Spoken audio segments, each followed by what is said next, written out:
Maybe. That's a good one. I thought it was a big one, but he got it.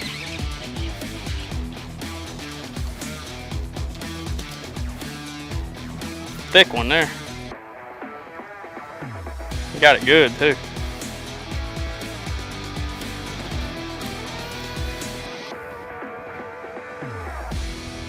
Hey guys, Wes Logan here with BassResource.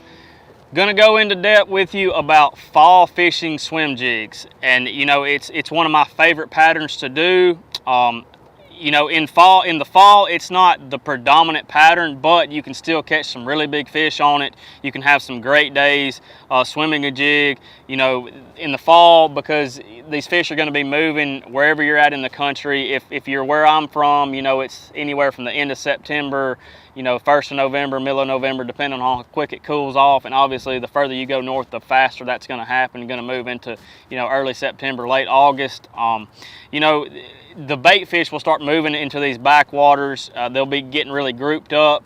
And a lot of times in the fall, you're going to be dealing with small bait fish. We're actually out here on the La Crosse, Mississippi River right now, and that's the main thing that's going on. There's a lot of grass in this area, and anywhere you go on this river right now, there's, you know, inch to 3/4 inch shad just balled up everywhere. And most of the time throughout the day, you'll see these fish coming through them and blowing up, and they're just hard to get to react to, you know, the normal baits we throw, because they're just so keyed in on that little stuff. So how I like to approach that, if I'm going after them with a swim jig, or if I have a swim jig tied on, is I'll knock my profile down big time. I'll throw a smaller trailer, I'll throw a lighter jig. So just trying to get as close to matching those smaller fish or smaller bait fish as I can. And one way I do that a little bit is I've got a dirty jig. This is a 1/4 ounce swim jig that I've got. I'll cut the skirt down a little bit. I haven't cut this one, but just for instance, I'll cut the skirt down a little bit. And most of the time I'll either be using a Zoom Ultra Vibe speed crawl or a Zoom Z crawl. And what that is, it's just a smaller inline crawl trailer than what I normally use. Normally I'm throwing the big flappers, you know, bouncing around, making all this commotion. Well, in the fall, I found it better to have a smaller profile jig, have a smaller trailer, not throwing out a lot of action. And also I like to throw a more natural color, but still have a little bit of shad pattern in there. Whatever you may be comfortable with. I tend to go towards more of like a green pumpkin, you know, more natural shad color with a little bit of, you know, some clear skirt in there. And then I'll throw a natural trailer. This is a green pumpkin flash from Zoom.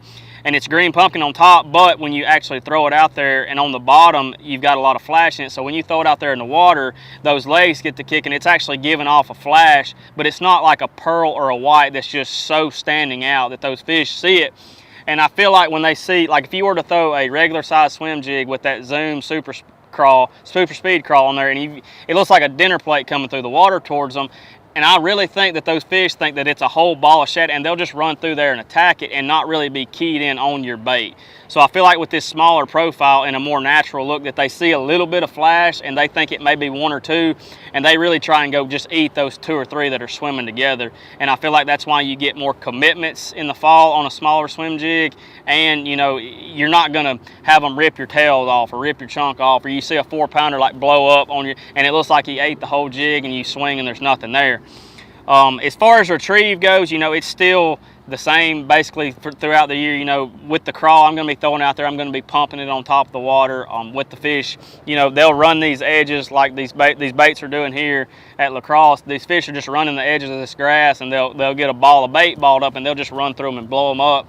Well, if you just keep your trolling motor on high or medium, and just, you know, make your way down and just throwing this down them edges, eventually you're going to run into a fish. And I feel like when he sees this more natural, he's going to be like I said, there's 1 or 2 shad, he'll come up there and actually commit to it. But just throw it out there, bring it down the edges, you know, keeping it up in the water column where you can see it, and just kind of letting it flutter back to you. Sometimes you can work it a little bit faster. It may get you one to react to it, but I mean, just a normal retrieve. Like I said, the setup I use is the same as I've always used. It's the Lew's 7.5 to 1 gear ratio reel, excuse me. And again, that keeps that bait coming at a good speed, but not too fast and not too slow to wear you out.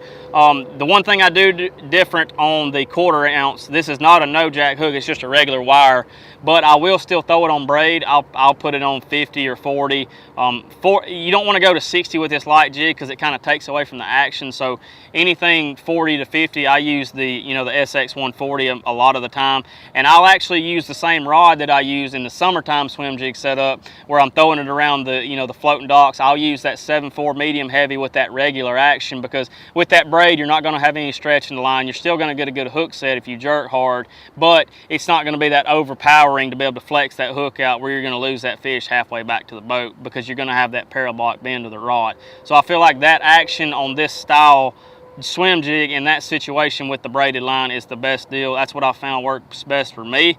And that's kind of the gist of the whole fall deal. I mean, I go with I don't get crazy with the colors. I don't like a white. If the water is dirty for some odd reason in the fall, you may have had a hurricane or something, you can go to a black and blue, but still the smaller profile trailer, and just, I mean, find the bait in the fall and you're really going to find the fish, and then you just got to figure out what color is going to work best for you and see how it goes. And good luck to you guys, and hope you catch them all.